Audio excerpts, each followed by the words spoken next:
Firman yang meneguhkan tentang kepastian keselamatan. Saudara, hidup kita di dunia ini hanya sebentar. Hidup kita di dunia ini hanya sementara. Segala sesuatunya akan berlalu, segala sesuatunya akan hilang, segala sesuatunya akan lenyap. Tubuh kita akan kembali kepada debu.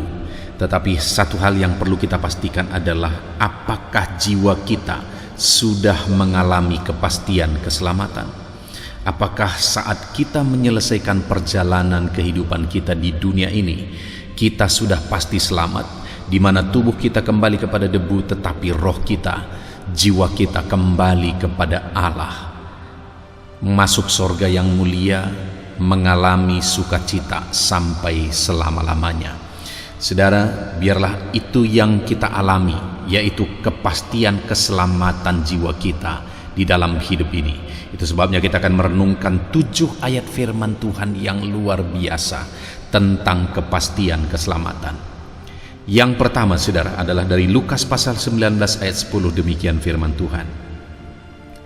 Sebab anak manusia datang untuk mencari dan menyelamatkan yang hilang. Saudara, satu hal yang perlu kita sadari, ketahui bersama, bahwa manusia, semua manusia yang hidup di dunia ini sudah berdosa.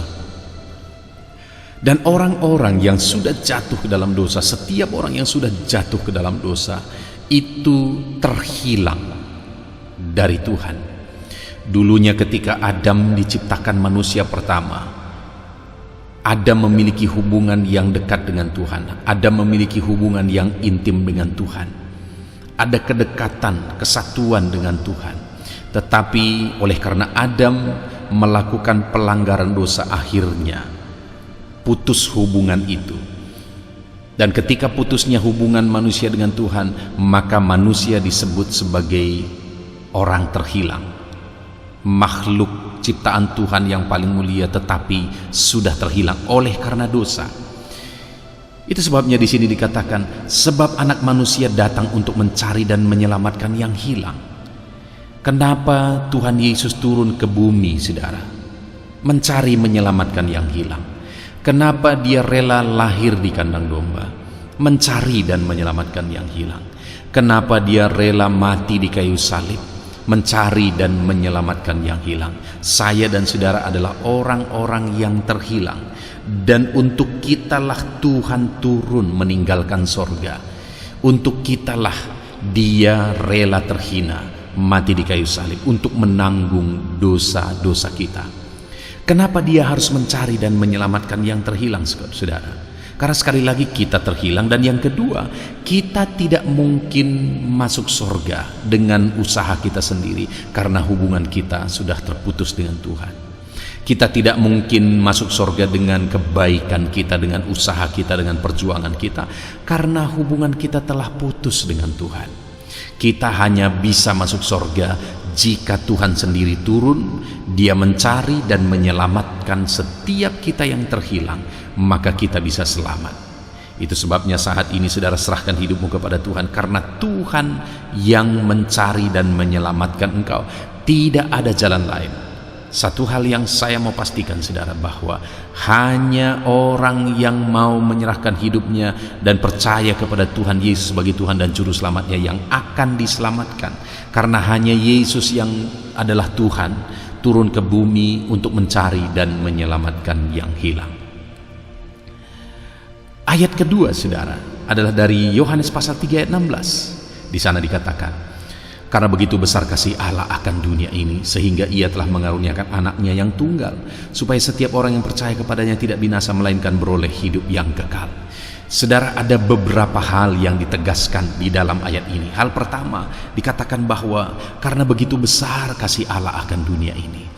Jadi sekalipun saya dan saudara sudah terhilang, sekalipun saya dan saudara sudah jatuh ke dalam dosa, sekali lagi, Allah begitu mengasihi setiap kita. Allah begitu mencintai setiap kita. Dan di sini ayat ini menegaskan begitu besarnya kasih Allah itu bagi kita. Dan ada bukti dari kasihnya, bukan hanya sekedar perkataan, saudara. Dikatakan di sini, karena begitu besar kasih Allah akan dunia ini, sehingga apa? Sehingga ia telah mengaruniakan anaknya yang tunggal. Kenapa dia korbankan anak tunggalnya, yaitu Tuhan Yesus Kristus? Karena begitu besarnya kasihnya bagi kita, karena begitu besarnya cintanya bagi kita, sehingga dia rela mengorbankan dirinya, mengorbankan anak tunggalnya bagi kita, saudara. Karena begitu besarnya cinta dan kasihnya bagi kita. Dan kemudian selanjutnya dikatakan, supaya setiap orang yang percaya kepadanya tidak binasa, melainkan beroleh hidup kekal. Kenapa dia begitu mencintai kita sehingga rela mengorbankan anak tunggalnya? Karena dia mau setiap orang tidak binasa, melainkan beroleh hidup yang kekal. Karena dia mau setiap manusia yang dia ciptakan tidak binasa, melainkan beroleh hidup yang kekal. Tetapi sekali lagi, apakah setiap orang akan selamat begitu saja? Akan beroleh hidup yang kekal begitu saja setelah Yesus berkorban bagi manusia? Tidak, saudara. Di sini ditegaskan supaya setiap orang yang percaya kepadanya tidak binasa, melainkan beroleh hidup yang kekal. Jadi siapa yang tidak binasa melainkan beroleh hidup yang kekal? Orang yang percaya kepadanya. Percaya kepada siapa? Percaya kepada Tuhan Yesus Kristus, juru selamat dalam kehidupannya. Jadi tidak benar, saudara, bahwa melalui kebaikan orang bisa masuk surga, melalui hidup dalam kasih orang bisa masuk surga. Tidak. Orang yang bisa masuk surga itu hanya karena kasih Allah, hanya karena dia telah rela mengorbankan dirinya. Itulah alasan manusia bisa selamat, tidak masuk neraka. Orang yang bisa masuk surga itu adalah orang yang percaya kepada Tuhan Yesus Kristus sebagai Tuhan dan Juru Selamat dalam kehidupannya. Apakah saudara percaya kepada Tuhan Yesus Kristus sebagai Tuhan dan Juru Selamatmu? Hanya dengan percaya kepada Yesus sebagai Tuhan dan Juru Selamat kita tidak akan binasa, saudara. Hanya dengan percaya kepada Yesus sebagai Tuhan dan Juru Selamat kita bisa masuk surga. Tidak ada jalan lain. Ayat selanjutnya Yohanes 14 ayat 6. Di sana dengan tegas dikatakan, kata Yesus kepadanya, akulah jalan dan kebenaran dan hidup. Tidak ada seorang pun yang datang kepada Bapa kalau tidak melalui aku. Saudara, Yesus yang turun dari sorga, hanya dia, sekali lagi saya tegaskan, hanya dia yang pernah datang dari sorga, tidak ada yang lain. Tidak ada nabi manapun yang pernah datang dari sorga, tidak ada. Nabi manapun, sekali lagi, tidak ada nabi manapun yang pernah datang dari sorga kecuali Nabi Isa, Nabi Tuhan Yesus Kristus. Dia adalah nabi, dia adalah Tuhan, dia adalah imam besar. Itulah Tuhan Yesus Kristus. Hanya dia yang pernah datang dari sorga, mati, bangkit lagi dari kematian, dan pergi ke sorga. Dan dia tidak pernah meminta doa dari kita supaya dia masuk sorga. Kalau ada nabi-nabi yang diagung-agungkan, masih didoa-doakan juga supaya masuk sorga. Tetapi Yesus yang adalah nabi, yang adalah imam besar, yang adalah Tuhan, dia tidak pernah minta-minta doa supaya masuk surga, karena dia Tuhan yang datang dari surga. Dia mati untuk umat ciptaannya yang mau percaya kepada dia, dan dia naik ke surga, dan dia persiapkan tempat bagi umat ciptaannya yang percaya kepada dia. Itu sebabnya dengan tegas dia berkata, akulah jalan, kebenaran, dan hidup. Tidak seorang pun yang datang kepada Bapa, atau tidak seorang pun yang bisa masuk surga kalau tidak melalui aku, kata Yesus. Tidak ada jalan lain, saudara. Kalau belakangan ini begitu banyak ajaran-ajaran bahkan dalam kekristenan yang muncul, yang mengatakan bahwa ada jalan lain, ada jalan lain untuk masuk surga. Ada begitu banyak sekarang yang muncul. Ada Kristen progresif juga yang muncul, saudara, yang mengajarkan bahwa orang hidup dalam kasih saja itu sudah cukup untuk dia masuk surga, karena dikatakan Tuhan Yesus adalah kasih. Allah itu adalah kasih. Jadi kalau orang yang hidup dalam kasih, maka dia bisa masuk surga. Dengar saudara, orang yang percaya kepada Tuhan Yesus Kristus pasti hidup dalam kasih. Tapi orang yang hidup dalam kasih belum tentu hidup dalam Tuhan Yesus Kristus. Jadi orang yang percaya kepada Tuhan Yesus Kristus pasti masuk surga, karena dia pasti hidup dalam kasih dan percaya Yesus sebagai Tuhan dan Juru Selamatnya. Tetapi orang yang hidup dalam kasih belum tentu hidup dalam Tuhan Yesus. Jadi sekalipun dia hidup dalam kasih, dia begitu mengasihi orang lain, tapi karena hanya Yesus jalan ke surga, dia hidup dalam kasih dan dia belum di dalam Yesus, dia juga tidak selamat. Nah, itu sebabnya saudara, pastikan saudara percaya kepada Tuhan Yesus Kristus sebagai Tuhan dan Juru Selamat saudara. Kalau saudara sudah percaya kepada Tuhan Yesus Kristus, maka Yesus ada di dalam hatimu. Dan kalau Yesus sudah ada dalam hatimu, maka Dia akan memancarkan kasih-Nya dalam hidupmu, dan engkau akan memiliki kasih dalam hidupmu. Jadi kasih yang dimaksudkan di dalam Alkitab adalah kasih dalam Tuhan Yesus Kristus. Kasih ketika percaya kepada Tuhan Yesus Kristus sebagai Tuhan dan Juru Selamat. Ayat selanjutnya saudara adalah dalam Yohanes 10 ayat 10, demikian firman Tuhan. Pencuri datang hanya untuk mencuri dan membunuh dan membinasakan. Aku datang supaya mereka mempunyai hidup dan mempunyainya dalam segala kelimpahan. Wow. Saudara, ayat ini menegaskan Yesus yang berkata bahwa pencuri datang untuk mencuri, membunuh dan membinasakan, tetapi aku datang supaya mereka mempunyai hidup kekal, kepastian keselamatan. Yesus datang supaya kita mempunyai hidup kekal dalam hidup kita. Dunia ini akan banyak orang binasa karena iblis akan mencuri, membunuh dan membinasakan manusia sebanyak mungkin. Dia ingin supaya manusia binasa sebanyak mungkin. Dia akan membinasakan umat manusia.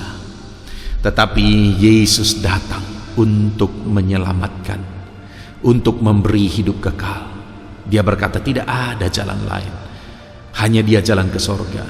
Dan Dia berkata bahwa barang siapa percaya kepadanya tidak binasa melainkan beroleh hidup yang kekal. Itu sebabnya saudara, percaya kepada Yesus. Pastikan saudara sudah memiliki kepastian keselamatan dengan percaya kepada Yesus sebagai Tuhan dan Juru Selamat dalam hidupmu. Kalau tidak saudara, hidupmu akan binasa karena hanya Yesus jalan ke sorga. Saat ini saya berseru, percayalah kepada Yesus sebagai Tuhan dan Juru Selamat dalam hidupmu, maka engkau akan selamat. Ayat selanjutnya di dalam Kisah Rasul pasal 4 ayat 12, dengan tegas di sana dikatakan saudara, dan keselamatan tidak ada di dalam siapapun juga selain di dalam Dia, sebab di bawah kolong langit ini tidak ada nama lain yang diberikan kepada manusia yang olehnya kita dapat diselamatkan. Saudara, ayat ini dengan begitu tegas menegaskan bahwa di bawah kolong langit ini tidak ada nama lain yang diberikan kepada manusia yang olehnya kita bisa selamat selain nama Tuhan Yesus Kristus. Itu sebabnya keselamatan tidak ada di dalam siapapun. Keselamatan tidak bisa diterima melalui siapapun, melalui agama manapun, kecuali melalui Yesus Kristus. Karena hanya Dia yang bisa menyelamatkan manusia. Dia yang turun dari sorga, Dia yang mati, bangkit dan naik ke sorga. Dan hanya melalui nama Yesuslah, hanya melalui iman kepada Yesus bahwa Dia adalah Tuhan dan Juru Selamat kita, maka kita akan selamat. Pastikan saudara, saudara mengalami kepastian keselamatan di dalam hidup saudara. Pastikan Yesuslah Juru Selamat di dalam kehidupan saudara. Kisah pasal 16 ayat 31, Kisah Para Rasul 16 ayat 31, di sana dikatakan, jawab mereka, percayalah kepada Tuhan Yesus Kristus dan engkau akan selamat, engkau dan seisi rumahmu. Saudara, di sini juga dengan tegas dikatakan bahwa percayalah kepada Tuhan Yesus Kristus dan engkau akan selamat. Jadi keselamatan itu diterima, diperoleh melalui apa saudara? Melalui iman kepercayaan kepada Tuhan Yesus Kristus. Dengan engkau percaya kepada Tuhan Yesus Kristus, maka engkau akan selamat.